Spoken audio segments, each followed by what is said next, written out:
aquellos que quieran y pueden tener acceso al certificado luego de haber completado estas comunicaciones estos 3 viernes, muy felices, muy contentos desde la asociación por la convocatoria.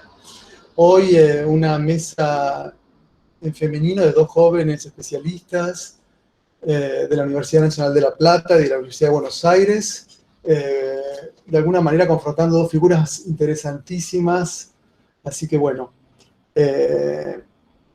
convoco a escuchar a nuestras colegas, María Julia Zaparar, que va a hacer mención a la obra de Violette Leduc, y a Lucia Vogelfang sobre la obra de Marguerite Duras. Agradecerles a todos las presencias y bueno, dándole la palabra a Lucía, creo que arranca, ¿no, Lucía? Muchas gracias y, bueno, empiezo yo. Y buenas tardes. Gracias por venir, gracias Walter por la presentación y por lo de jóvenes también. Ya no somos tan jóvenes, pero igual gracias. Yo voy a empezar presentando un trabajo sobre Marguerite Duras, que forma parte de una tesis que estoy escribiendo bajo la dirección de Magdalena Cámpora, digamos, en diálogo con ella, un diálogo muy demandante de mi parte y muy generoso de la suya, y es una tesis que está en su etapa final, así que ella también recibió comentarios de colegas y grandes amigos como Walter, que fue incorporando, pero les voy a presentar un pedacito nada más. La tesis que estoy escribiendo gira en torno al proceso de construcción por el cual Marguerite Donadieu, que es el nombre de nacimiento de Duras, se transformó en Marguerite Duras, que es un nom de plume, ¿no? El que adoptó a partir de la publicación de su primera obra de ficción. Y para trabajar, digamos, de esta manera en que ella construyó su figura de autora, habría muchas maneras de acercarse posibles, creo yo. Una de sus propias obras, digamos, cómo ella se presenta a sí misma en sus propias obras, y otra, digamos, y cómo esas obras la van posicionando también en el campo, pero también por fuera de su producción estrictamente literaria, o fílmica también, hay otros, digamos, posibles acercamientos a esa manera en que ella se posiciona en el campo y construyó su figura, que es, por ejemplo, todas esas maniobras que ella hizo para ocupar el lugar que ocupa hoy, ¿no? Que ocupó y que ocupa hoy, cambió su nombre, cambió de editorial, escribió en ciertos medios, escribió de ciertos temas, participó de la vida política de Francia, del movimiento feminista, apoyó a Mitterrand, bueno. Y yo trabajo, digamos, con un aspecto de esa construcción de figura, que son sus fotografías, como ella también, a partir de su imagen, construyó una imagen de sí. Entonces, quería traerles 2 definiciones muy cortitas para que a partir de ahí podamos conversar.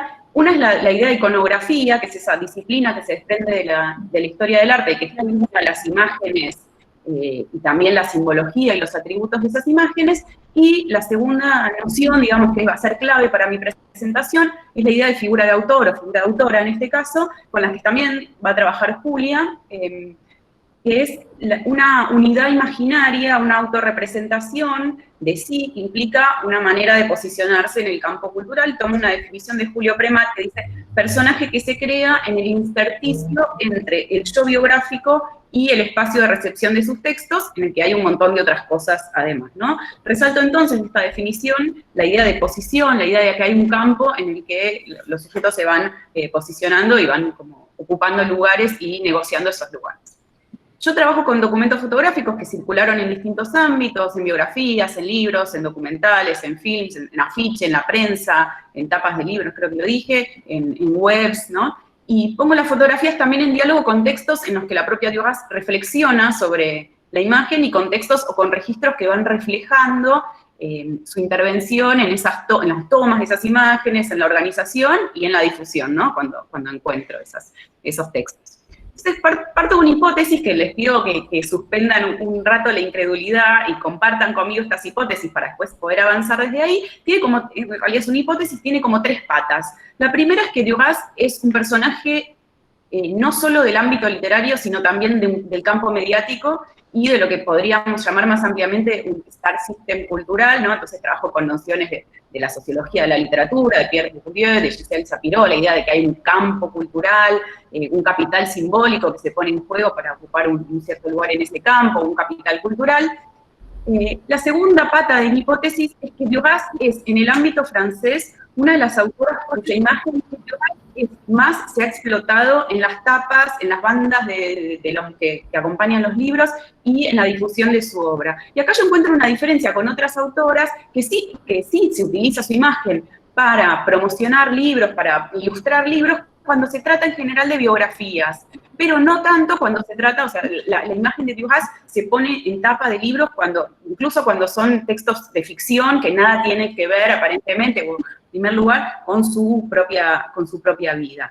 La que veo sí como con una utilización parecida, casi como una sucesora de este fenómeno, es Amélie Nothomb, en la que sí su imagen se utiliza mucho para ilustrar su ficción, aunque no sea una ficción aunque no se trate de ficciones autobiográficas. La tercera no es una pata de mi hipótesis, sino una cita de Marguerite Duras, que les quería compartir para empezar a partir de ahí, que dice, no intenten comprender ese fenómeno fotográfico que es la vida. Entonces, la pregunta de la que parto yo es qué hace que Marguerite Donadieu se haya convertido en ese personaje que es Marguerite Duras, y qué hace de ella esta figura singular, y cuál es, como llamó Alan Pauls cuando trabajó a Borges, llamó el factor Borges. ¿Cuál es el factor Duras, ¿no? Un haz de rasgos distintivos que la constituyen y que no atañen solamente a su obra literaria, sino también que pueden rastrearse en sus imágenes, ¿no? En sus gestos, en su mirada. Entonces, no me detengo, digamos, en el sujeto de Duras, sino en esa figura de autora, atendiendo un aspecto particular de esa construcción, de esa figura, que es la conformación visual. Voy a empezar a compartir, porque esto tarda un ratito, así, mientras se va poniendo yo sigo.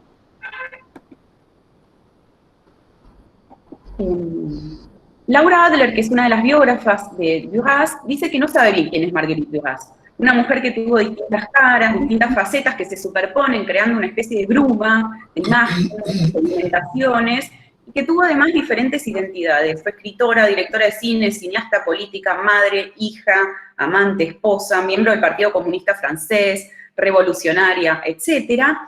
Bueno, entonces, ¿quién fue Duras, no? Una escritora para escritores, una escritora de culto, la resistente, la que se relacionó con el colaboracionista que delató a su esposo, la manifestante política, la feminista, la bestseller, la borracha, la niña pobre en la colonia, digamos, son unas preguntas. A mí lo que me interesa especialmente es que muestran sus fotos de todas esas posibilidades, ¿no? Y para eso yo voy a trabajar y esto es lo último denso que voy a mencionar, y después pasamos a las fotos, que para mí es lo más interesante que tengo para contarles hoy, del análisis de las fotos y mostrarles algunas fotos y qué pasó con eso, algunos conceptos teóricos sobre los que voy a mencionar algunas cosas y sobre los que Julia también va a volver. El primero es de José Luis Díaz, que es la idea del escritor imaginario, ¿no? Las representaciones de los escritores, sobre todo a partir de la literatura romántica. Otra idea es la imagen de sí, ¿no? De Manguemont, ¿no? Una imagen que alguien da de sí a través de su discurso. Y la tercera, sobre la que me voy a detener un poco más y sobre la que Julia también va a volver, porque es también la que nos va a permitir crear el contrapunto entre Duras y Leduc, es la idea de postura de Meizos, ¿no? Que lo que dice Meizos es que todos los agentes, digamos, como todos los agentes de un campo social, los escritores adoptan una postura. Es decir, algunos signos que les otorgan una posición determinada, entre las que les ofrece el campo literario. Y para Meizos esta postura procede de dos dimensiones. Una es discursiva, digamos, la obra, que es la que Julia va a tomar sobre todo para hablar de Leduc, porque Leduc va a poner el acento ahí, ¿no? En esa dimensión de la postura. Y la otra se compone por las acciones, por el modo de comportarse en público, o sea, la imagen que el autor proyecta de sí mismo en los textos, pero que también, digamos, reproduce en sus apariciones públicas. ¿No? Entonces, en este sentido también retoman, digamos, vuelven las ideas de Bourdieu, como la idea del hábitus, ¿no? La forma visible que se adquiere en la escena social, esas maneras asociadas a una cierta posición social. Entonces, como ven, digamos, mi tesis no es una tesis de literatura estrictamente, sino proviene, como es una mezcla de objeto literario con campo de la sociología. Entonces mis conceptos teóricos vienen del mundo de la crítica literaria, pero también de la sociología de la cultura y de la semiología, ¿no? La idea de imagen de sí, de construir una imagen de sí a través de su discurso, es una idea de Mango, ¿no? Que es un sociólogo, es un semiólogo, perdón. Entonces, este espacio de la construcción de figura de autor lo entiendo como un espacio poroso en el que se mezcla la vida y la obra y en el que los escritores van adoptando posiciones y renegociando su lugar en el campo a través de esos modos de autorrepresentarse. Y lo que yo sostengo a partir de la imagen de Duras es que va a adelantar o prefigurar algunos conceptos como el de intimidad pública, que es de Laurent Berlin, la idea de intimidad del espectáculo, conceptos con los que hoy nos encontramos, pero que en ese momento todavía no estaban, no estaban conceptualizados, digamos, ¿no? Entonces me pregunto también en qué medida Duras, digamos, su exposición pública y la circulación de imágenes de ella anticipó esa conceptualización teórica, o si a partir de su caso incluso se pueden pensar matices para estas categorías conceptuales y teóricas que den cuenta de un derrotero Duras específico, ¿no? Pero también para complicar un poco más, en realidad para ajustar un poco la presentación de hoy, con Julia elegimos esta idea que está en el póster acá, que es la imagen de la autora, ¿no? Y Violette Leduc y Marguerite Duras frente al espejo, ¿no? Entonces, para esta charla elegimos la metáfora o la idea del reflejo, del espejo, que yo voy a tomar en su versión más literal, digamos, para presentarles una serie de imágenes de Duras frente al espejo. Yo dividí mi presentación en 3 escenas, hay una cuarta que la voy a dejar para el final, después si hay un momento de preguntas y quieren, se quedaron con ganas de más, hay una cuarta escena, pero voy a presentar 3 escenas, ¿no? 3 fotografías o 3 series de fotografías. La primera es esta, y se llama, primera escena, Duras se mira en el espejo, el episodio del amante. Al amante, que es la obra probablemente más conocida, la precede una reputación, una historia que ya se convirtieron en leyenda, que es que originalmente habría sido concebida como un álbum fotográfico comentado que volvería, digamos, a poner a las fotos familiares que están en esa obra, de las que se habla en el texto, dentro del marco de un relato oral que es tradición del álbum de familia, ¿no? Los álbumes familiares de fotografía vienen en general comentados, acompañados de un relato oral, ¿no? Ese pasaje de diapositivas, o cuando uno muestra un álbum de familia, viene acompañado de un relato oral. Entonces, digamos, esas fotografías que estaban puestas originalmente en esa primera versión, vuelven a situar esas fotos dentro de ese marco, ¿no? Y esa obra, texto, que mezcla texto y fotos, se llamaría L'image absolue, la imagen absoluta, y fue propuesta a un editor de arte que lo rechazó y le sugirió a Duras que agregara más páginas escritas, ¿no? Y este testimonio es central porque marca el lugar de la fotografía en el proceso compositivo y en el atelier mental de la escritura del amante. Con ese agregado de más páginas escritas, Duras presenta el libro al editor de Minuit, al que tampoco convence, porque le dice que no le ven el interés a esas fotografías, entonces publica el libro, pero sin las imágenes, estableciendo una tensión entre el texto y esas imágenes ausentes a las que el texto alude, y que en muchos pasajes incluso pretenden estar ahí frente a los ojos del lector, de hecho estaban ahí, ¿no? El texto cuando se escribió pensando en que esas imágenes iban a estar ahí.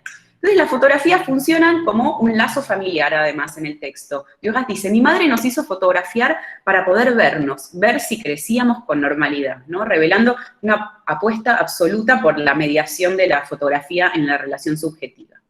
El fenómeno del amor es particular, además, porque el libro hace a Duras merecedora del premio Goncourt y además se lee como una autobiografía. Algunos elementos textuales permiten esa lectura, ¿no? El recurso a la primera persona, se inicia con una descripción del rostro de la locutora, que permite inmediatamente identificar con Duras, y además esa es la lectura que alienta a la propia Duras, fuera de la novela, digamos, en las entrevistas que brindan en el momento de la publicación.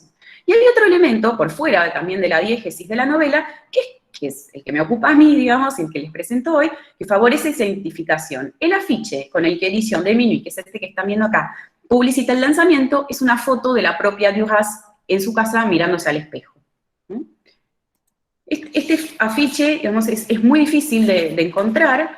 Muchos críticos lo mencionan en sus obras, pero no lo ponen en el texto, ¿no? Yo busqué mucho en internet, solo lo encontré en un paneo, en una película, y de hecho hay, en los libros de los especialistas aparece esta otra foto, ¿no? Cuando mencionan el texto, muchas veces aparece esta otra foto que forma serie con la primera, es de la misma fotógrafa, Hélène Van Berger, pero no es la foto que se usó en el afiche, ¿no? Porque acá, además, solo vemos el reflejo, no vemos, como veíamos en el afiche, un pedacito del cuerpo de Duras. Solo vemos la imagen de Duras en el espejo, ¿no?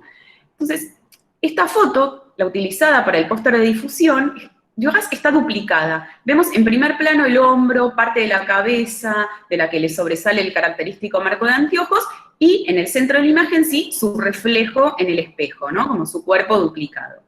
Entonces, esta imagen juega el juego y replica la escritura del texto de Lamont, porque ese texto alterna entre autobiografía y ficción, en lo que la crítica llamó un pacto flexibilizado, ¿no? Porque si bien en esta especie de operación hipermediática, Duras alentó la idea de que es un texto autobiográfico y hasta llegó a decir en una entrevista en horario central en la televisión, cuando salió esta obra, que es la primera vez que no escribe una ficción, si bien parece cumplir con los elementos que Lejeune, que es quien ha, digamos, conceptualizado la autobiografía, identifica para la autobiografía, que es la identificación entre el autor, narrador y personaje, que haya una perspectiva retrospectiva y una exigencia de verdad, pero sin embargo, esta novela, digamos, cumple con eso, pero además se desliza de la primera a la tercera persona. Hay una narradora que a veces es protagonista y a veces es espectadora, hay inflexiones del marco real en la experiencia que se narra, se omiten los lugares, los personajes son anónimos, se rechaza la confrontación con los hechos reales, ¿no? Entonces, aunque la identidad entre autora y narradora, que es uno de los criterios fundamentales del género autobiográfico, no se explicita, la descripción del rostro en el incipit del relato no deja dudas sobre la identificación con Duras, ¿no? Sobre todo si tenemos en cuenta que para ese momento sus fotografías ya circulaban y ya tenían una alta circulación, y en todo caso, para el que no conociera a Duras, este afiche está ahí en las librerías en el momento de la edición del libro, lo hace presente, ¿no? A su cara, mostrando a la escritora en el espejo, que es justamente la escena de apertura del relato. Entonces, esta imagen del póster juega ese juego del amo, en el que la protagonista al mismo tiempo es y no es, ¿no? Muestra su reflejo, pero también está ahí, ¿no? Insinúa que además de ese reflejo hay un cuerpo real, otro del que emana ese duplicado, que es este reflejo que vemos en el afiche, o la protagonista en la novela. Entonces, parece que Duras, en este momento de su carrera, ya avanzado su carrera, esto era en 1984, ya había entendido que se tenía que ofrecer en cierta medida como un espectáculo, como una imagen fabricada, como un artefacto propuesto a la mirada, porque ahí en esta foto que les muestro acá, en esta mirada a la cámara a través del espejo, parece invitarnos, ¿no?, a los lectores o a los que vemos el afiche, a penetrar en su intimidad, en ese mundo íntimo al que conduce la novela que está publicando con este afiche, ¿no? El lector de su novela, como el observador de este afiche, recibe una invitación a convertirse en una especie de voyeur, instaurándose además un diálogo entre el observador y la observada, y un juego entre el cuerpo, la imagen, el reflejo, que sigue un postulado teórico de Duras que dice: el cuerpo de los escritores participa de sus escritos. Según los datos de publicación de este póster, la fotografía fue tomada por una fotógrafa que se llama Hélène Van Berger, lo que implicaría que se trata de una imagen fabricada como imagen íntima para la difusión, no una foto realmente tomada en su casa que después se usa para promocionar la obra. Sin embargo, me parece a mí que, fabricada o no, es una imagen que es o que simula ser del ambiente íntimo, utilizada con fines publicitarios, o sea, una intimidad que se expone, que se pone en escena, una especie de simulacro de la intimidad a disposición de todos, igual que como en cierta manera funciona la novela. Entonces, la amo, y la utilización de estas fotografías ponen en evidencia una especie de utilización poética de retrato, que obedece también al propio juego interno de la obra. Lo que hace Duras, digamos, a partir de su obra, pero a partir también de poner en circulación fotos de su ámbito privado, porque esta no es la única que hay un montón de fotografías de su ámbito privado que circulan, incluso antes de ese desarrollo profuso que hubo al respecto en los últimos años, digamos, sobre los modos de mostrarse. Pienso en los trabajos de Paula Sibilia, que pusieron nombre a conceptos como la evasión de la intimidad o de la privacidad, ¿no? Además, tampoco, digamos, hay que olvidarse que el libro en este momento ya forma parte de una especie de industria, ¿no? Hay una mercantilización del libro, y vemos que acá también hay una estrategia que en gran medida se relaciona con la publicidad, ¿no? Es una estrategia publicitaria. Pero una pregunta que me hago para terminar con esta escena y pasar a la segunda, es por qué Lamont ganó el premio Goncourt, o sea, por qué tocó otra fibra, por qué traspasó el público de culto y le otorgó a Duras el éxito de masas, cuando en realidad este libro cuenta una historia que Duras ya había contado antes, ¿no? Ahí hay un micrófono abierto, alguien lo identifica y apaga el micrófono. No veo quién es. O sea, Duras ya había contado su historia en Enrique contra el Pacífico, en Violencia Animal, en otros textos, ¿no? Y según algunos críticos incluso la había contado mucho mejor, ¿no?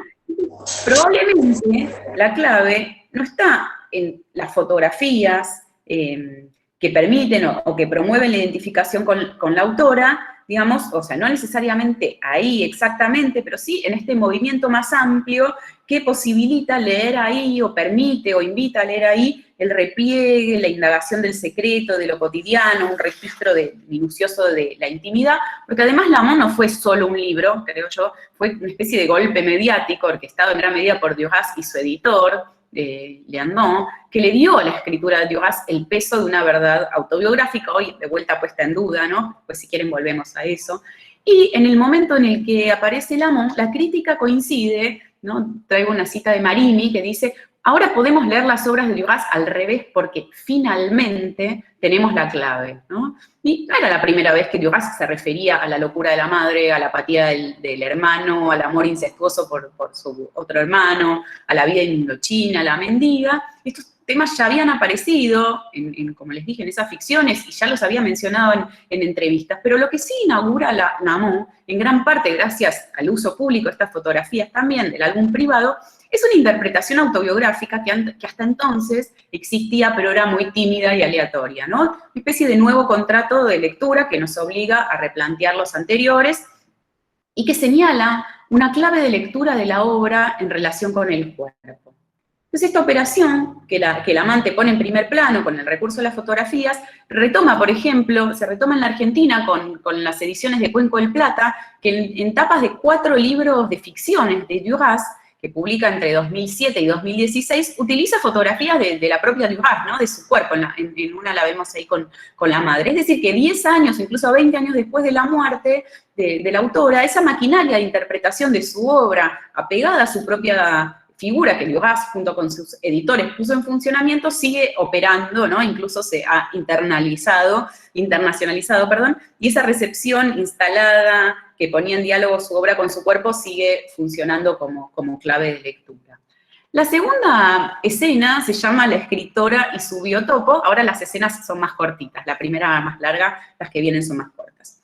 Esta fotografía de Duras en su casa de campo fue tomada por Vladimir Sillov en 1982 y se utilizó para la ilustración de una tapa de Krieg, que no siguió, luego la tapa de Krieg es la caligrafía de ella, pero en una de las ediciones se utilizó, pero en general es otra, pero vamos, la imagen que vemos de Sillov retoma el tópico del escritor con la pluma, ¿no? Que es la típica representación de los escritores en el siglo XIX, lo que refleja una especie de conciencia de Duras respecto de los tópicos representacionales y su trabajo por confirmar una imagen de sí como autora según esos cánones de la representación autoral. Sin embargo, si se mira en detalle la fotografía de Sillov, acá voy a salir de acá para mostrarle. No sé si ustedes ven mi mouse ahí. Yo estoy haciendo como un alrededor de una... Bueno, miren ahí, esa especie de cosito blanco que se ve justo abajo de su ojo. En la imagen de la escritora con la pluma, descubrimos en el vidrio del anteojo el reflejo, ahí está más cerca, ¿no? Es ahí, igual yo lo estoy señalando con mi dedo, pero ustedes no ven eso. Descubrimos en el vidrio el reflejo de una fotografía de Duras a los 16 años, que es esta, junto con su madre, ¿no? O sea, eso que vemos ahí abajo del ojo es esta foto que está acá. Entonces, incluso cuando construye una imagen de sí como escritora, según el tópico clásico del siglo XIX, se filtra en el reflejo, en el espejo, en ese reflejo, ¿no? Por eso de vuelta la imagen del espejo, su pasado, su historia personal, su intimidad familiar, dejando en evidencia cuánto de la construcción de su figura de autora depende no solo, digamos, de ese tópico representacional de la escritora con la pluma, sino también de una sedimentación de capas. Por un lado es un armado, una pose, recurrir a la tradición iconográfica de los autores, pero por el otro también es su historia personal, su pasado, su familia, su intimidad, que se cuela en el reflejo y que no permite que esta imagen clásica, digamos, exista sin esa reverberación de la infancia, ese universo que por otro lado también está presente en gran parte de la obra. Entonces, y como veíamos en el amo, las fotos íntimas se utilizaban para promocionar libros, ofreciendo incluso una clave de lectura, una puerta de entrada autorreferencial a la ficción. Acá, en una especie de reverso de la trama, vemos cómo la figura, como la fotografía de Duras, en tanto autora, ¿no? Esa imagen de sí con la pluma, que la postula como escritora, retoma subrepticiamente el archivo familiar, su pasado, la fotografía de la infancia, ¿no? Como si nunca existieran una sin la otra. Y esto además está muy en consonancia con su propia escritura, como en Lamont, por ejemplo, que juega todo el tiempo con la memoria, con los reflejos, con la construcción de ese personaje que narra, que coquetea con la biografía de la autora, sin nunca definirse por completo. Esta era la segunda imagen. La tercera imagen se llama el set y muestra a Duras como una especie de star system del sistema cultural, ¿no? De una star del sistema, ¿no? Como un objeto, digamos, de ese star system cultural. Esta fotografía, que después vendrá otra de una misma serie, desnuda el set, ¿no? Es la fotografía de Duras siendo fotografiada, que la muestra como el objeto de la mirada, como foco, ¿no? Donde se posa la mirada. Unas imágenes en las que también aparecen retratados sus fotógrafos y en la que la propia Duras se convierte solo en parte de la imagen, digamos, ¿no? El que fotografía también es parte esencial de esta starificación, vedetización de Duras, ¿no? 2 meses antes de obtener el Goncourt, cuando Lamont ya era un éxito en las librerías, Bernard Pivot, que es un periodista literario muy conocido, le dedica un programa completo de Apostrophe, un mítico programa televisivo sobre libros que se transmite en horario central, y la emisión con Duras se vuelve legendaria, es una especie de monumento televisual, dice Adler, la biógrafa, en el que Duras se refiere a todo su universo creativo, pero también a cuestiones domésticas y a problemas con el alcohol, ¿no? Es 1 hora y media de entrevista al desnudo, frente a frente, sin público, y esa aparición televisiva en un programa constituye, creo yo, un punto culmine en la transición durasiana para adquirir el estatus de ícono visual mainstream, ¿no? De esa emisión, digamos, además del registro fílmico, tenemos estas imágenes muy interesantes. La primera vemos en esta, ¿no? Vemos a Duras de un modo en el que ya la vimos, mirándose al espejo, en un espacio de la intimidad, del arreglo, ¿no? Vemos también su uniforme, ella llamaba un uniforme MD, a esta manera de vestirse, el col roulé, ¿no? Este cuello alto, las gafas, la cartera, el anillo. Vemos en segundo plano a su pareja, Gian Andrea, y vemos sobre todo la toma, ¿no? Hay 3 fotógrafos que están detrás, 2 al mismo tiempo disparan el objetivo, y el juego de espejo, en el espejo entonces nos permite descubrirla, pero también ver el trasfondo de la escena y la imagen de ese clic, de ese momento del clic. Y vemos no solo a Duras, sino también a los que la convierten en el objeto de la mirada, escondidos detrás de sus cámaras, pero presentes en la imagen. Acá hay otra igual, ¿no? Bueno, parecida, se sacó los anteojos, pero bueno, es la idea de la misma serie.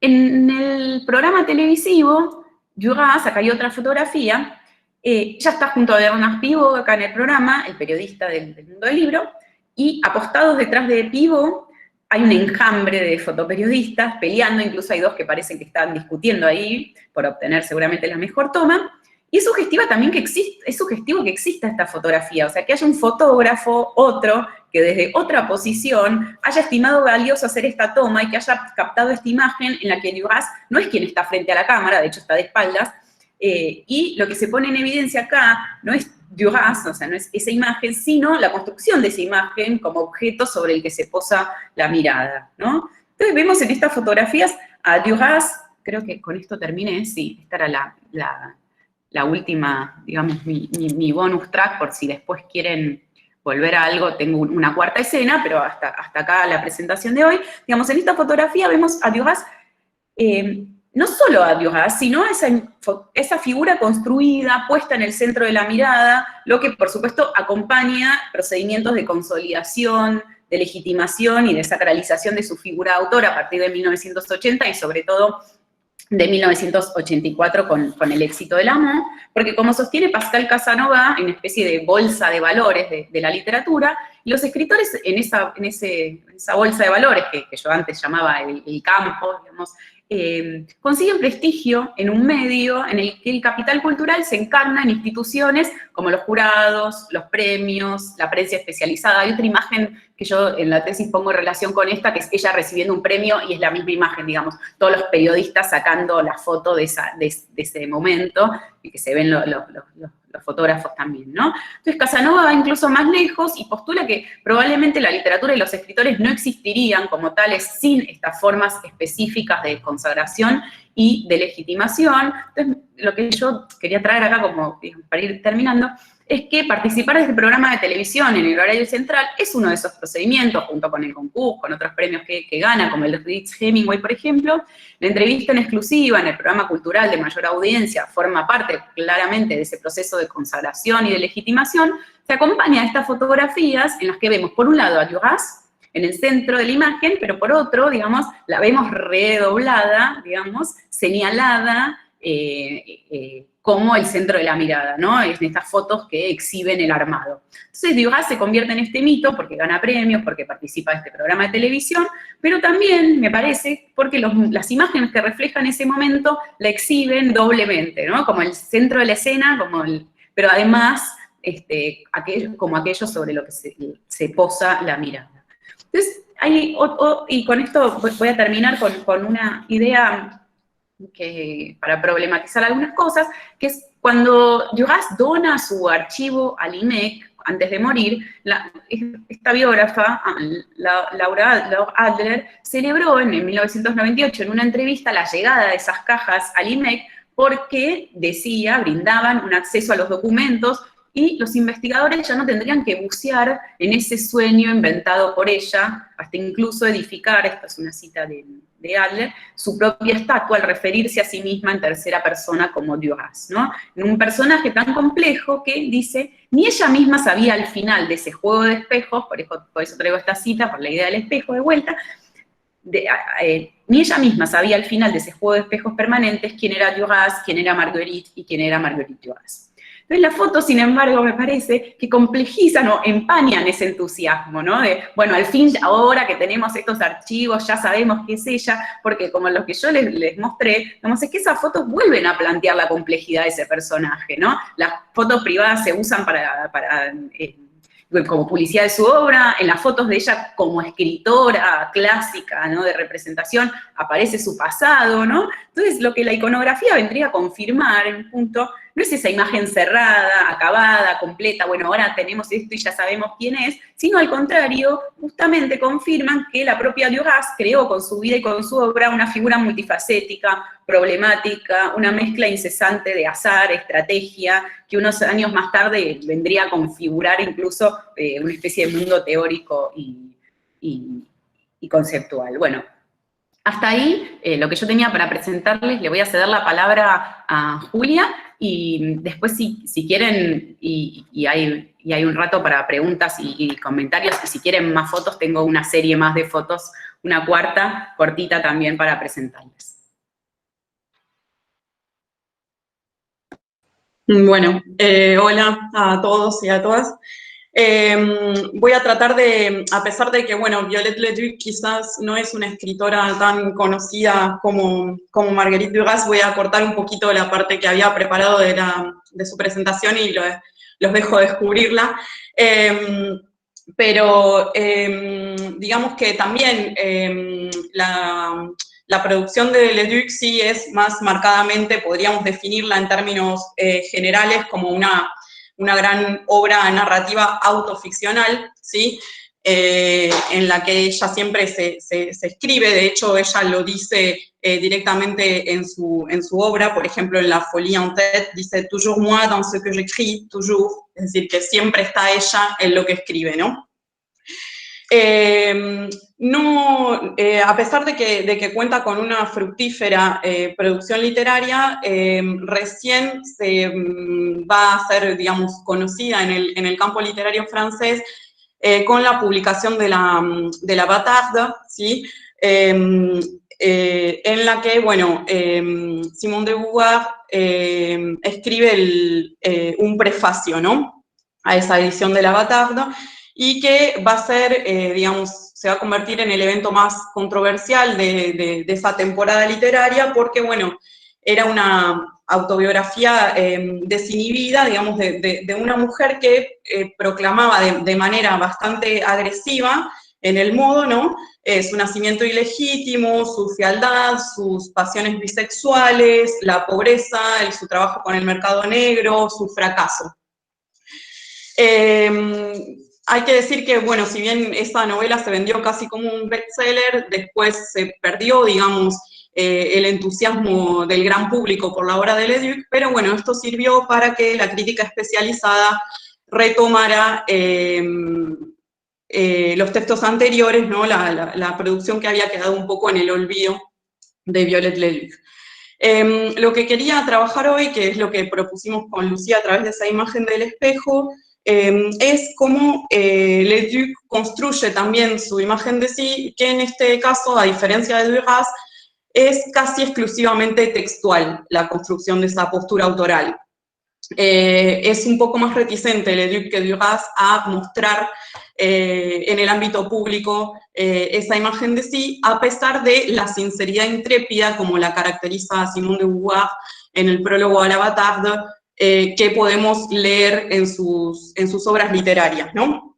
Entonces, yo retomo, como explicó Lucía, la caracterización de Meillassoux de la postura autoral, que para él está dividida en dos dimensiones: la primera, que es retórica o textual y que va a ser el fuerte de Leduc, y la segunda, que es comportamental o contextual, pero que, bueno, también voy a tomar, ¿no?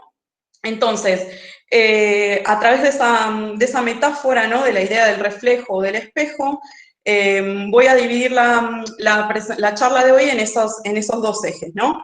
En primer lugar, una serie de imágenes textuales tomadas de la obra de Leduc para observar esta dimensión más textual de la postura autoral, y después una serie de artículos de moda y consejos de belleza que ella publica antes de comenzar su carrera literaria para la revista femenina Pour Elle entre 1940 y 1941.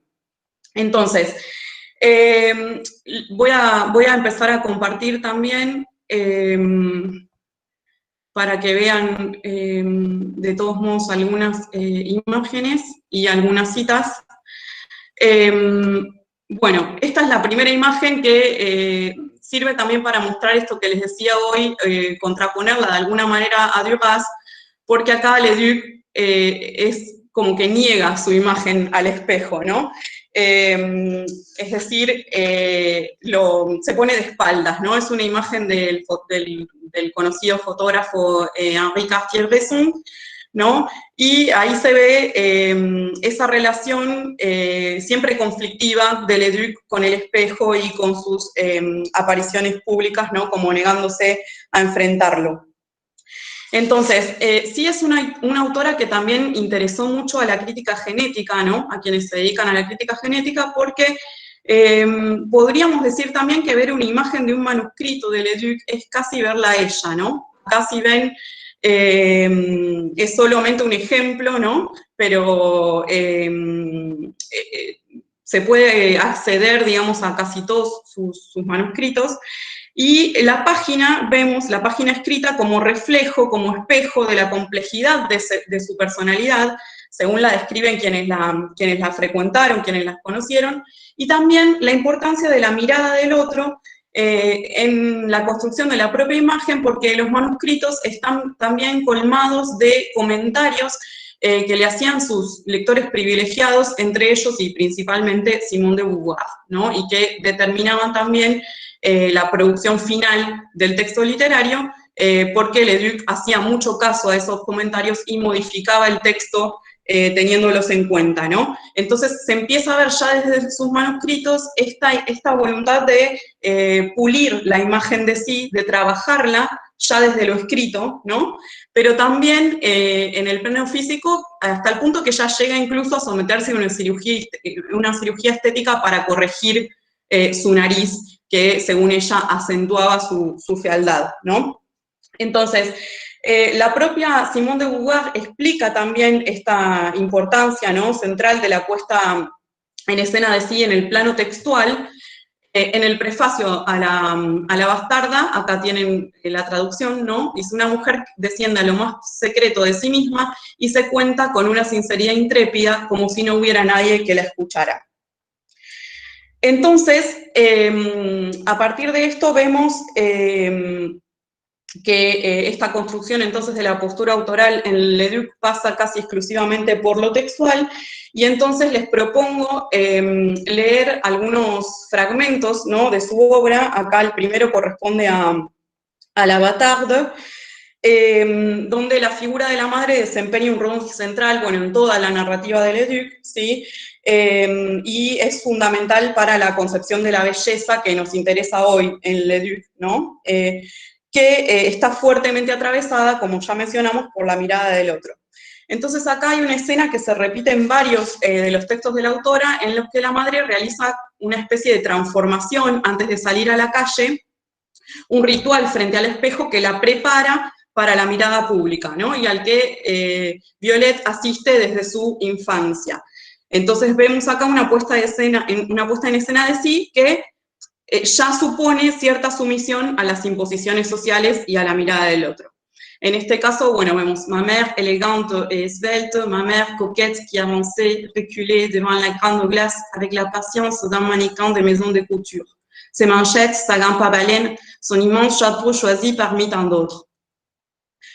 Y en la ficción también, les sacs perlés, l'ombrelle à la main, el séduisait les miroirs, c'était la répétition générale.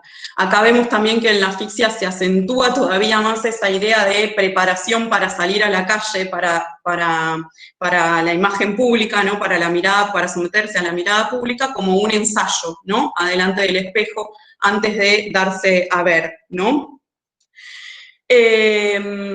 Bueno, por otra parte, hay otra novela que me interesa también particularmente, que es La Famille, que es una especie de diario íntimo en el que Leduc mezcla la realidad con el sueño, y que le dedica a Jacques Guérin, ¿no?, que era también su protector, un perfumista y conocido bibliófilo, coleccionista de manuscritos, que va a publicar en ediciones de lujo algunas de las obras de Leduc. Pero la verdadera destinataria de este texto es Simone de Beauvoir, con quien Leduc mantuvo una relación casi obsesiva, que de Beauvoir siempre fue su faro, su guía, una lectora privilegiada de su obra, ¿no? Y ahí, en la Famille, entonces, vemos que la relación de Leduc con su propia fealdad, con su propia imagen, se acentúa todavía más en comparación con la imagen de Simone de Beauvoir, ¿no? Je cache mon visage pendant que les miens s'enfoncera dans la suie, le sien resplendira. Je ne me facerai jamais assez. Je cacherai mon visage dans mes mains, le sien m'éblouira. O también, me promener avec mon visage comme ancêtre, ne pas le renier, l'imposer. Hélas, il faut passer par lui pour atteindre l'âme. Je ne veux pas offenser sa beauté avec ma laideur. Entonces, en estos dos fragmentos vemos también la obsesión de Leduc por la propia fealdad, que recrudece ante la contemplación de la belleza de Simone de Beauvoir, por quien además no es correspondida. Y además vemos la centralidad de la belleza que Leduc le concede a la belleza física para llegar al alma, ¿no? Cuando dice, bueno, hélas, il faut passer par lui pour atteindre l'âme. Entonces, vemos que en La Famille este yo avanza siempre escondido en torno a un ella, que es Simone de Beauvoir, aunque nunca es nombrada, ¿no? Directamente es la que escribe en un café o la que se divierte con sus amigos en un bar. Y hay que decir también que Simone de Beauvoir no solo no correspondía a ese amor casi obsesivo que Leduc sentía por ella, sino que además en su correspondencia, por ejemplo, con Nelson Agrin, califica a Leduc de mujer fea. Dice, je vous ai parlé de cette femme très laide, amoureuse de moi. No es el único lugar en el que de Beauvoir expresa esa imagen de Leduc, y bueno, por supuesto que esto va a reforzar también la imagen de la propia escritora, ¿no? Ese tormento de sentirse fea provoca en Leduc una negación a contemplar su imagen en el espejo, ¿no? Y esto se convierte ya casi en una obsesión, ¿no? Que en la fame la va a llevar incluso a convertirse, dice ella, en verdugo de los espejos, ¿no? Como vemos acá en esta cita. Reniez-moi, indomptable, j'ai une hache. Si vous me crucifiez, glace, glace, glace, je m'en servirai, je frapperai. Vous ne me maltraiterez plus. Je me suis revue dans la glace des lavabos. C'était pareil, mais le jour du soulagement est arrivé. J'ai frappé, je fus le bourreau de la glace des lavabos, ne plus se voir sans délivrance. Entonces, vemos acá que en el texto literario, ¿no? La construcción de la propia imagen pasa por este tormento, esta obsesión por la propia fealdad y la negación a observarse en el espejo, en la fame particularmente en contraposición con la imagen de Simone de Beauvoir. Si pasamos ahora a la dimensión comportamental o textual, ¿no? De la postura autoral leduciana, hay que decir que también el ingreso de Leduc a la literatura muestra también ese star system del que hablaba hoy Lucía, al que Leduc también pertenece, porque esa entrada al campo literario va a estar signada por la protección de las grandes firmas literarias de la época, porque, bueno, el manuscrito de la Fictie, que es la primera novela, lo lee Simone de Beauvoir, se lo presenta Albert Camus, que en ese momento dirigía la colección Espoir de Gallimard y decide publicarla, y además Sartre va a publicar algunos fragmentos de la novela en la revista Le Temps Moderne. Ese Star System se completa con las figuras de Maurice Sacks, que va también a alentarla a que se dedique a la escritura, Jean Genet, Nathalie Sarraute, con quien mantiene una interesante correspondencia también, Cocteau, entre otros personajes de la época. Pero como les decía hoy, la dimensión comportamental comienza a estructurarse antes incluso de convertirse o de entrar al campo literario en Leduc, cuando escribe esta serie de artículos de moda y consejos de belleza para Pour Elle. En estos textos se pueden leer una serie de lugares comunes sobre la belleza femenina que contrastan un poco con la imagen de femineidad y de sexualidad libre a la que se suele asociar a esta autora, ¿no? Y principalmente desde las lecturas feministas que se han hecho de su obra. Entonces estos artículos preparan de alguna manera al lector para comprender uno de los ejes de la escritura leduciana, que va a ser la obsesión por la belleza, o bueno, por su fealdad, ¿no? La cuestión de la belleza en Leduc traduce de alguna manera una relación muy dolorosa con el paso del tiempo y la importancia de la mirada del otro en la comprensión de sí. La pasión que Leduc evidencia por la moda es casi obsesiva, una breve incursión en sus novelas, o si la empiezan a leer un poquito también, se reconoce enseguida la amplitud de ese complejo de fealdad y la sumisión a las imposiciones de la moda. En este sentido destaca ese ritual que ya veíamos que desarrolla la madre antes de mostrarse en público, ¿no? Antes de exponerse a la mirada del otro, que operaba, bueno, la madre en La Batarde, entre otros, y que también vemos en Pour Elle. En un artículo que se llama La vie commence à 39 ans, Leduc le da a las lectoras de Pour Elle una serie de consejos que incluyen 50 cosas que una mujer que ya no es del todo joven puede y 50 cosas que no puede hacer. Yo les puse acá una muestra nada más. Entre lo que puede, dice, rechercher un rouge à lèvres, une poudre vivante qui rehausseront l'éclat de la santé. 39 ans, la jeunesse, ce n'est pas l'artifice seulement qui envieillit, c'est la santé et l'ornement. Y 7, brillantiner ses cheveux.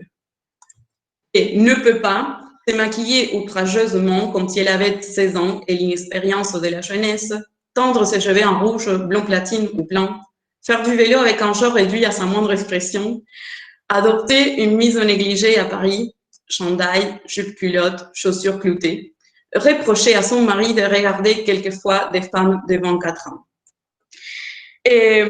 Bueno, vemos que en estos artículos ya se muestra el talento literario, ¿no? De todos modos, de Leduc. Pero en estos consejos, bueno, además, en ese mismo artículo, Leduc alienta a las lectoras a realizar los trabajos de la casa como actividad física. Entonces, en esta imagen, bueno, la vemos ahí en su casa, ¿no? Y con la leyenda que pertenece a ese artículo, le ménage qui exige la gymnastique du corps, c'est le bordel accesible a la femme. Entonces, como vemos, muchos de estos consejos a las lectoras están orientados a que las mujeres se ocupen de la elegancia en sus apariciones públicas. Esto contrasta con la libertad que Leduc va a concederle a las mujeres cuando están solas. Cuando están solas en su casa pueden ponerse pantalones de hombre, no maquillarse, pero para construir la imagen pública hay que cumplir con una serie de imposiciones estéticas como, bueno, hacerse bucles, empolvarse las mejillas, alargar las pestañas, pintarse los labios, etc. Además, bueno, la belleza en Leduc siempre aparece asociada a la juventud y ofrece también en Pourel algunos consejos para preservarla. Este texto también es muy interesante, La beauté mystère en sans peau. Bueno, dans ses peaux roses, la beauté trouvera une huile incolore qui repassera la paupière. Bueno, salteo un poquito, ¿no? Dice, dans ses peaux vers espérance qui est vide, la beauté trouvera la volonté de se maintenir en pleine forme par un entraînement digne d'un champion. Abstinence, régularité de vie, profusion de sommeil. La beauté, ce mystère en sans peau. Entonces, en esta serie de consejos, bueno, los dejo, si quieren leer un poquito más, ¿no?, de la cita, pero entonces, esta misma transformación estética, antes de pasar al ámbito de lo público, también podemos decir al ámbito de lo publicable, ocurre no solo en la transformación física, sino también en el proceso de escritura. Leduc somete su escritura primero a la opinión de Simone de Beauvoir, entre otros, ¿no? Esto va a tener efectos por lo menos discutibles en la obra de Leduc. Por ejemplo, bueno, Leduc va a suprimir el final de la ficción, donde narraba su pasión imposible por Maurice Sacks, porque de Beauvoir la considera incoherente con respecto al resto de la novela. Esa transformación previa a la publicación también se da con respecto a sus editores, va a tener que sufrir la censura, ¿no? Concretamente toda la primera parte de Ravage, que después va a ser publicada de manera independiente bajo el título de Thérèse e Isabelle, y que narra su primera experiencia sexual con una compañera del colegio, ¿no? Entonces, Leduc va a tener que maquillar su obra para gustarle a Simone de Beauvoir, pero también para pasar la censura, ¿no? Esto se ve también en el tratamiento que Leduc hace del erotismo y de la sexualidad en la última novela, Trésor à prendre, que se publica de manera póstuma, y también, bueno, cómo esto ella de todos modos lo sufre, ¿no? En La chasse à l'amour va a hablar de esa censura a Ravage, que ella la vive como una amputación. Entonces vemos que lo que quería mostrar con esto es que en Leduc la belleza ligada a la sumisión, ya sea la presión bueno, maternal como social, también aparece asociada a un gran poder, porque con un control pleno sobre la apariencia, se puede engañar a todo el mundo, parece decirnos Leduc, sobre la clase social, sobre la edad, sobre la identidad, sobre la imagen, ¿no? Entonces, la belleza aparece como algo que se construye, se trabaja y se manipula, y entonces, parece decir Leduc, es posible alcanzarla tanto en lo referente a la apariencia física, con ese ritual, ¿no es cierto?, de transformación, como en la escritura, ¿no? Como veíamos en el trabajo que ella hace para pulir sus manuscritos antes de volverlos publicables y someterlos entonces a la opinión pública. bueno, dejo de compartir. Eso era más o menos para no extenderme mucho más lo que quería comentarles hoy. Y bueno, no sé si tienen alguna pregunta, comentario para Lucía también.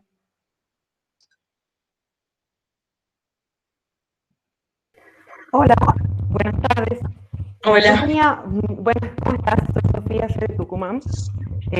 Bueno, lo que explicabas recién, primero que nada, bueno, muchísimas gracias por las dos, están, la verdad que espectacular.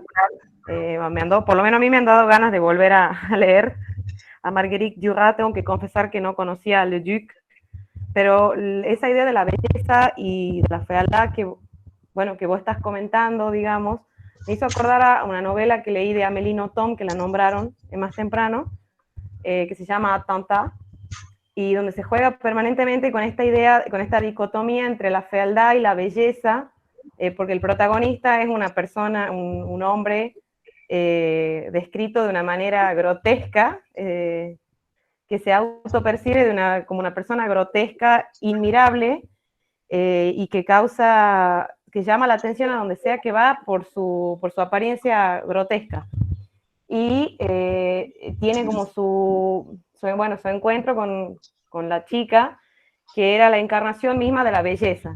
Y bueno, como que en toda la obra se hace esta referencia, como que siempre la belleza era el sinónimo del poder, de lo bueno, de lo lindo, de lo correcto, y de todo lo que estaba bien. Y bueno, no sé, me recordó un poco por lo que vos estabas comentando, quizás Amélie Nothomb se inspiró un poco en estas ideas, ¿no? ¿Puede ser? Bueno, la verdad que eso no sabría decírtelo, ¿no? Y bueno, tampoco leí esa novela de Amélie Nothomb.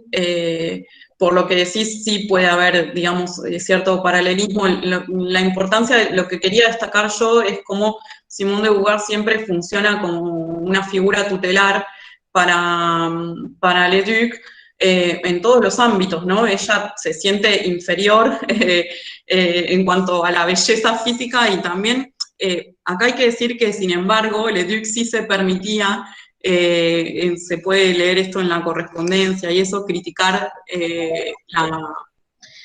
la prosa de Simone de Beauvoir, ¿no es cierto? Y bueno, decir que no le gustaba de sus escritos y escuchar también qué pensaban ese conjunto de escritores que la rodeaban sobre la obra de Beauvoir. Bueno, yo soy Cristina, soy de Buenos Aires, participo de la Asociación Discifran. Yo quería comentarles, digamos, en cuanto a lo de Marguerite Duras, a mí me parece que ella jugó toda la vida con esa opacidad, digamos, entre su vida real, la imaginación, así como jugó con su apellido también, ¿no? Y el espejo también forma parte un poco, porque yo muestro, pero no muestro. Entonces, me pareció eso de Marguerite. Me encantó la presentación que hiciste, Lucía. Y con respecto a Violette Leduc,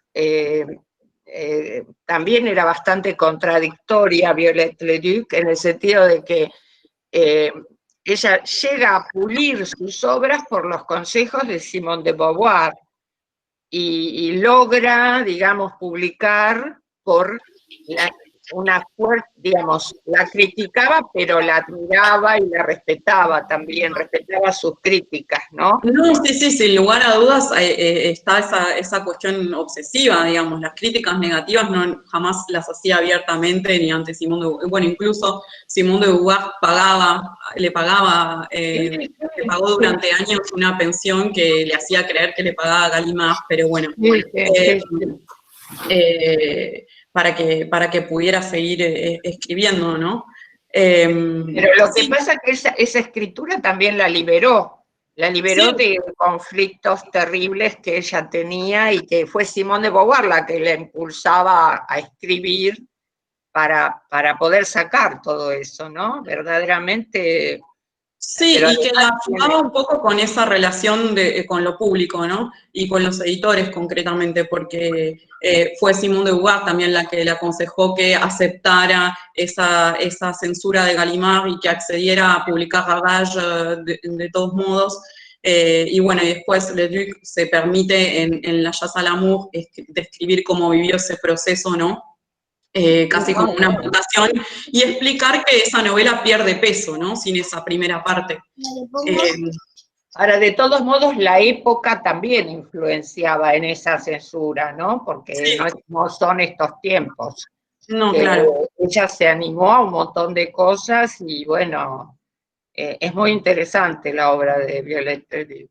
Sí, Bueno, sí, incluso a hablar, se anima hasta a hablar de la maternidad en aspectos negativos, en términos negativos, ¿no? De su propia experiencia del aborto, ¿no? Y también, claro. por ejemplo, esa cita que yo les leía de la madre, ¿no? La protagonista, bueno, ahí es Violette, está diciendo que extraña ver a la madre así porque la madre está fea porque está a punto de tener a su hijo legítimo, está embarazada, ¿no? Y para Leduc eso es completamente negativo porque, bueno, afecta a ese aspecto físico, a la belleza, a la imagen pública.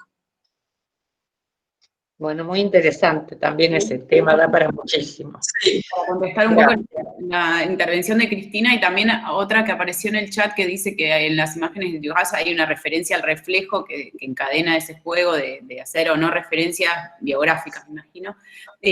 También como lo que yo justamente quería decir era eso, ¿no? Como es la idea de lo que ella hace en su obra, me parece, es mostrarse, pero además mostrar el artificio, mostrar que esa no es ella, sino que es un reflejo de ella. Y otra cosa que quería decir que no dije en la presentación es que ese póster yo no lo veía en ningún lado. Lo estaba buscando porque la crítica, o sea, yo leía textos que decían, cuando salió la obra, el póster de difusión, y entonces yo estaba desesperada y buscaba y busqué en todos los idiomas y en todos los repositorios y en el archivo de Duras y no encontré.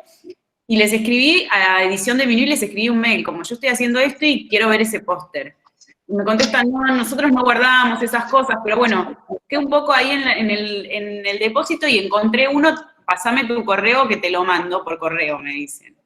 Y yo digo, no, sacale una foto, porque yo desesperaba por verlo, tenía miedo que me pusieran el póster original en el correo y que nunca llegara, bueno, no, finalmente llegó, o sea, lo que yo les mostré es una foto de ese póster que yo tengo acá en mi casa enmarcado, porque a mi hermana que es artista plástica, quien enmarcaba papel y me dijo quién era el mejor enmarcador de papel de Buenos Aires y lo llevé a enmarcar, o sea, lo tengo ahí en el living, todavía es una discusión familiar donde lo vamos a colgar, pero no, lo que yo les mostré es una foto de ese póster que me mandaron por correo, pero también es interesante en esa discusión, digamos, la idea del archivo, ¿no? A mí, digamos, el póster me parece que con la obra, en ese caso al menos, forma es una cuestión clave, digamos, del modo en el que se propone la lectura de esa novela, ¿no? Como no es lo mismo, digamos, cuando uno ve un póster de un film, son cosas bien pensadas para atraer la atención.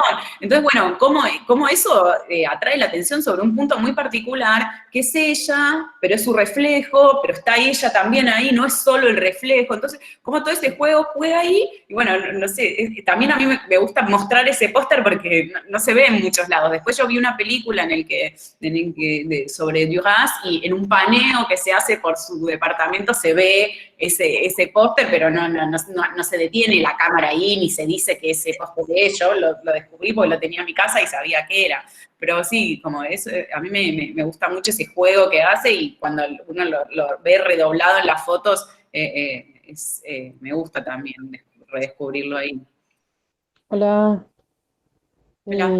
¿Puedo hacer una pregunta a Lucía Vogelfan? Sí. Voy a encender la cámara. Me interesa mucho, hola, ¿qué tal? Me interesa mucho dos cosas. Una, saber cómo llegaste o sea, no sé si se puede hablar como de un momento así de revelación en el que encontraste algún elemento que dijiste, esto es para investigar.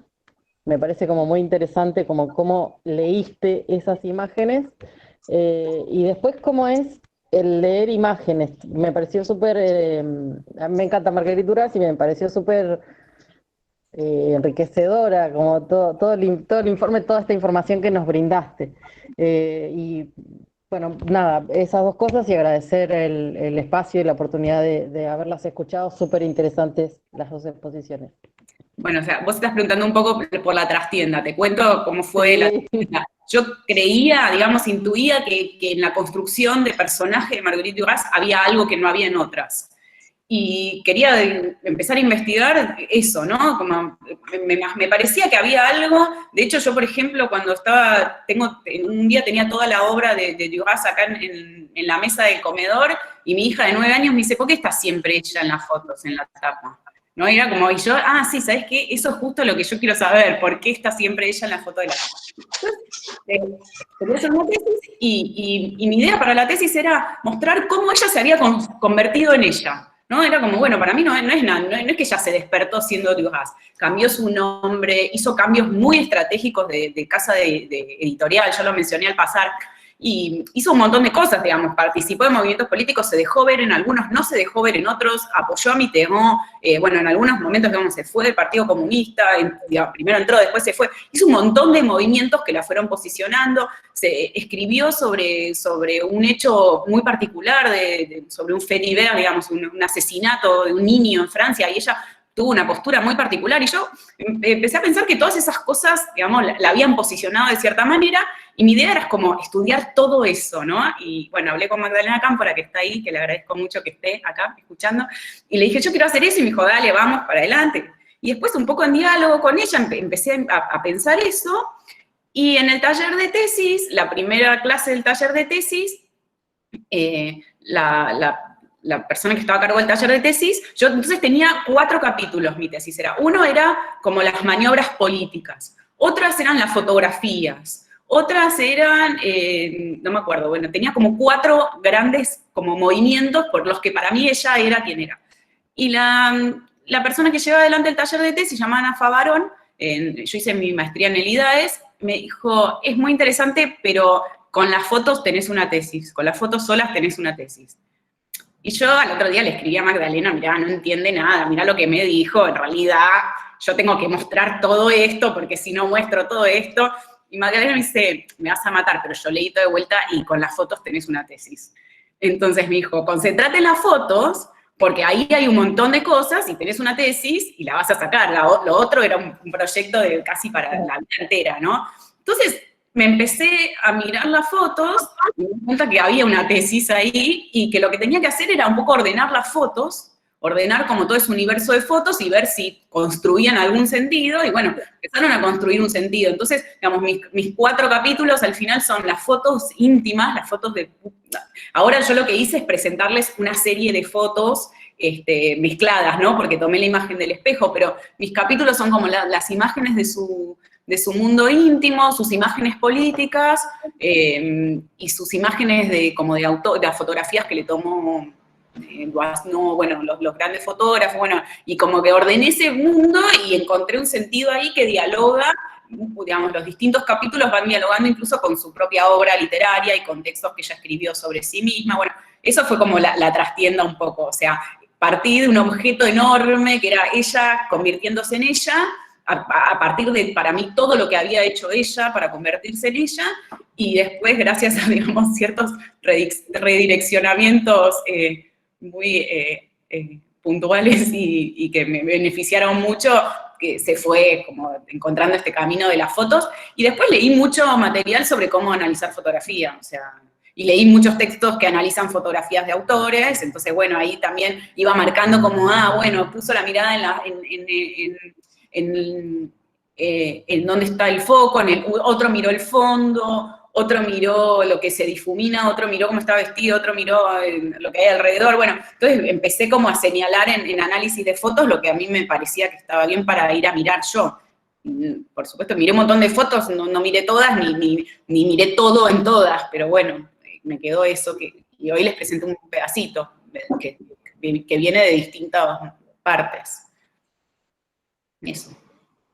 Pero hay todo un tema, perdón, ¿no? Que hay todo un tema en la literatura después de los años 70 y a principios de los 80 y en adelante, de intercomunicación con el cine y con la fotografía, muchísimo, ¿no? Es una realidad eso.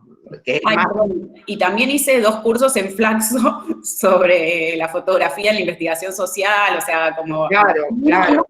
Uno era un curso sobre el archivo y el que estoy haciendo ahora sobre la fotografía en la investigación social. Y son distintos, bueno, es muy interesante. Y bueno, de ahí van surgiendo lecturas y también, bueno, mirar muchas fotos. Y ya cuando descubrí eso del reflejo en el anteojo, yo ahí pensé que me estaba volviendo loca. Y se la mandé a Magdalena, le dije, yo creo que me estoy volviendo loca, mira lo que veo acá en este reflejo del anteojo. Bueno, cosas que van pasando. No sé si alguien quiere... Buenas tardes, yo quiero hacer una pregunta, me quiero dirigir a Julia, que fue mi profesora, así que voy a pedir un consejo, pude siempre disfrutar de sus clases. Hola, sí. Bueno, ¿qué tal? Bueno, yo confieso que no leí Violette Leduc. Mi consejo era por dónde empezar. Es decir, si uno quiere incursionar en esa autora, ¿cuál es la obra, así, por la puerta de entrada? Ay, bueno, a mí me gusta todo, pero diría por el principio. Si te fijas, la primera frase de Violette Leduc es «Ma mère ne m'a jamais donné la main». Así empieza la Fixie, que es su primera novela, ¿no? Y bueno, ahí, digamos, ya son tópicos recurrentes en todas sus obras, ¿sí? Ella vuelve siempre sobre esos temas. Sí hay algunos más específicos, como, bueno, La Famille está enteramente construido en lo que ella llama l'événement, que es el encuentro con Simone de Beauvoir. La Famille es directamente una mezcla de sueño y realidad, de escenas donde ella contempla a Simone de Beauvoir en ese café y la mira escribir. Y después lo que se llama la trilogía autobiográfica ya sí es un poco más... es muy interesante en el sentido de que siempre está esta puesta en escena de sí en la obra. Incluso de cómo construye su obra literaria, porque hay reflexiones metatextuales sobre lo que está escribiendo y sobre lo que escribió en esas novelas. Esa es muy interesante, La Chasse à l'amour, por ejemplo. Y ya las últimas tienen otro tono, como les decía hoy, Trésor à prendre, la última, donde ya se ve que ella trabajó su escritura para no tener que sufrir ese tormento de la censura y de la... y bueno, la trabaja un poco. Y después hay algunos relatos breves que aparecen publicados. También, bueno, es difícil, hay que leerlo en francés. Las traducciones están descatalogadas. Hay de Sudamericana que circulan, se pueden conseguir. Y ahora recientemente hay una editorial, Capitán Swing, me parece que se llama, que volvió a publicar esa traducción de La Bastarda de María Elena Santillán, que es la misma que la de Sudamericana. Y una editorial chiquitita española publicó una traducción de Teresa Isabel, que es ese fragmento que Gallimard censura de Ravage. Bueno, muchas gracias. Bueno, no sé si lee todo, Silvia. Me quedó claro. Muchas gracias. Hay que preguntar en el chat si la vas a traducir a Leduc. Bueno, y tenía un proyecto, sí, con una editorial, pero bueno, está así largo y dando vueltas y no sé qué va a pasar con eso. Que, bueno, no sé, era compañía naviera que estaban interesados, pero bueno, no sé qué va a pasar con eso. Sí, estábamos en tratativas, digamos. Los derechos, digamos, yo también hablé... es una sobrina de Leduc la que tiene los derechos, y los de esas traducciones de Sudamericana ya no están disponibles, digamos. No me roben la traducción los traductores, pero no, Sí, sería interesante que resurgiera. Bueno, hubo cierto resurgimiento también, interés también por parte de la crítica, alguien mencionaba en el chat la película, que es del 2013, me parece, un poquito de Martin-Prévost, que está muy buena, se llama Violet, y también es una buena puerta de entrada que les va a dar ganas también de leer a Leduc.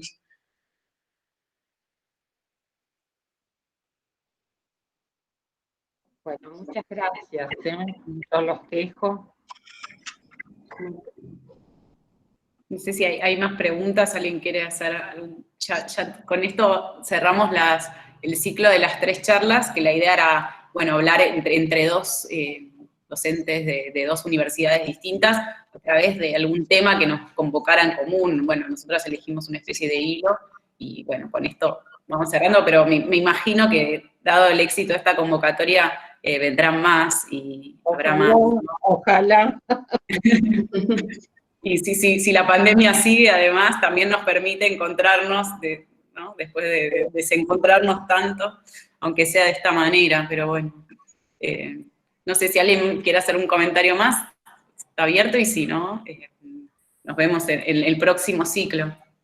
Muchas gracias, chicas, excelentes las presentaciones. No, Gracias. no. Bueno. Muchas gracias. Fantástico, fantástico. Muchas gracias. Gracias a todos por Muchas gracias por los comentarios también que hay. Bueno, muchas gracias. Bueno. Gracias. Adiós. Gracias a todos por el ciclo también. Fantástico el ciclo, que vuelva. Buenísimo. Muchas gracias. No, de nada. Chao, hasta luego. Chao.